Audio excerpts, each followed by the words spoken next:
The next topic which we are going to study is the features of federalism. Let us see one by one. The first feature of federalism means there are two or more levels of government. एक federalism में more than two level of governments होते हैं. Central government, state government, local self-government. Now, what is the second feature of federalism? Different tiers of government govern the same citizens, but each tier has its own jurisdiction in specific matters of legislation, taxation, and administration. Different tiers of government govern the same citizen. Central government हो, state government हो, local self government हो, same set of citizens को rule करते हैं. For example, I belong to Thiruvananthapuram, so I will come under the authority of the corporation of Thiruvananthapuram, the state of Kerala, and I am the citizen of India. So central government, I will be under the authority of the central government also. But each tier of government, each level of government has its own power regarding the taxation, lawmaking, and administration. That is the second feature of federalism.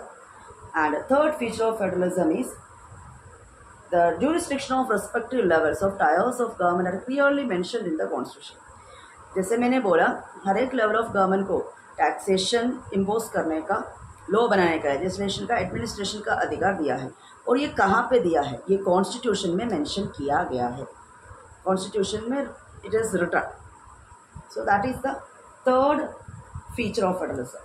Now, fourth feature of federalism, the fundamental provisions of federalism cannot be unilaterally changed by one level of government. जो power sharing arrangements होते हैं, जो की laws होते हैं, वो सब एक लेवल ऑफ गवर्नमेंट अगर सोचते हैं कि हम चेंज करेंगे, ऐसा नहीं कर सकते. कॉन्स्टिट्यूशन में जो लिखा गया चीज़ें होते हैं वो चेंज करना डिफ़िकल्ट है. एक लेवल ऑफ गवर्नमेंट चेंज नहीं कर सकते. तो ये इंडिपेंडेंस को मेंटेन करता है, एक दूसरे के अथॉरिटी में इंटरफियर नहीं करेंगे. So that is the another feature of federalism. Then courts have the power to interpret the constitution and powers of different levels of government. ये कॉन्स्टिट्यूशन में इतने सारे लिखा गया है. अभी इसको ज़्यादा मान लो एक कॉन्फ्लिक्ट हो गया स्टेट और सेंट्रल गवर्नमेंट के बीच में, या दो स्टेट गवर्नमेंट्स के बीच में, तो कोर्ट इंटरफियर करेंगे एंड इंटरप्रेट करेंगे, कॉन्स्टिट्यूशन को अच्छे से समझाएंगे, and finally they will give the verdict, Supreme Court and High Court. So that is also guaranteed. Then sources of revenue for each level of government is also mentioned in the constitution. कौन से sources में से उनको पैसा मिलेगा, that is government चलाने के लिए पैसा तो चाहिए, तो कौन से sources में से उनको पैसा मिलेगा वो भी constitution में mention किया है. Then the federal system has dual objectives, that is to safeguard and promote unity of the country and to accommodate regional diversity.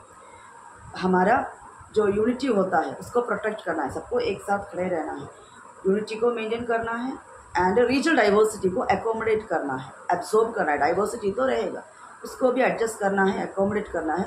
वो दो ऑब्जेक्टिव्स है एक फेडरलिज्म का.